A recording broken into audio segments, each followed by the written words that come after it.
Oke, baik ya, silakan diperhatikan untuk yang pertama, kaidah kebahasaan teks eksplanasi.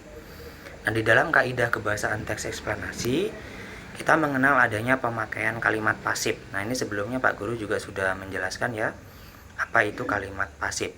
Nah, jadi kalimat pasif itu adalah kalimat yang kita tidak perlu melakukan tindakan. Berbeda dengan kalimat aktif ya.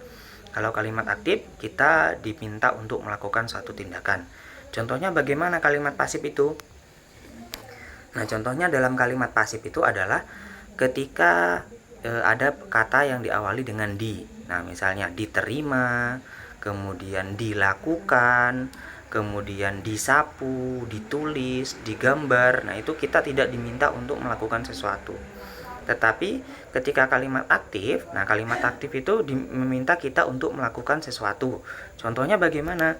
Contohnya menulis, menggambar, membaca. Nah, diawali me ya biasanya kata umumnya.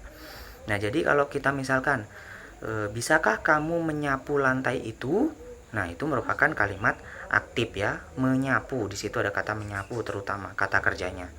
Nah, kalau kalimat pasif, misalnya ruangan itu sudah disapu. Nah, beda ya kalau kata disapu di situ kita tidak diminta untuk melakukan apa-apa. Di situ hanya ada informasi saja.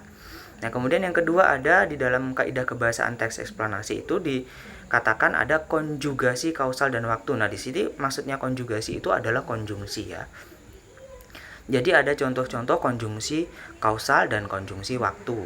Nah, konjungsi waktu itu kemarin sudah banyak ya kalian mendapatkan contohnya. Itu biasanya kalau konjungsi waktu itu diberi nama konjungsi temporal ya. Misalnya apa? Ada sehingga, setelah itu, sebelum. Nah, itu merupakan konjungsi waktu ya. Kalau konjungsi kausal itu nanti ada pemisahannya dibagi-bagi. Nah, nanti Pak Guru akan kirimkan di video berikutnya ya. Nanti silakan dibuka. Kemudian yang ketiga ada terdapat istilah ilmiah. Nah, biasanya di dalam teks eksplanasi itu terdapat istilah-istilah ilmiah. Nah, bagaimana cara melihat istilah-istilah ilmiah itu? Nah, biasanya diberikan garis miring. Nah, jadi tulisannya dimiring-miringkan. Nah, itu merupakan istilah-istilah ilmiah yang bukan bahasa Indonesia asli ya. Kemudian yang keempat, ada yang dikatakan banyak memakai kata kerja material dan rasional atau kata kerja aktif. Nah, ini sudah Pak Guru jelaskan di awal tadi. Kata kerja aktif misalnya tadi apa? Menyapu, kemudian melakukan, menggambar, menulis, menendang, dan lain sebagainya.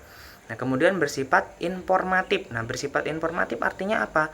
Nah, jadi teks eksplanasi ini sifatnya hanya informasi ya.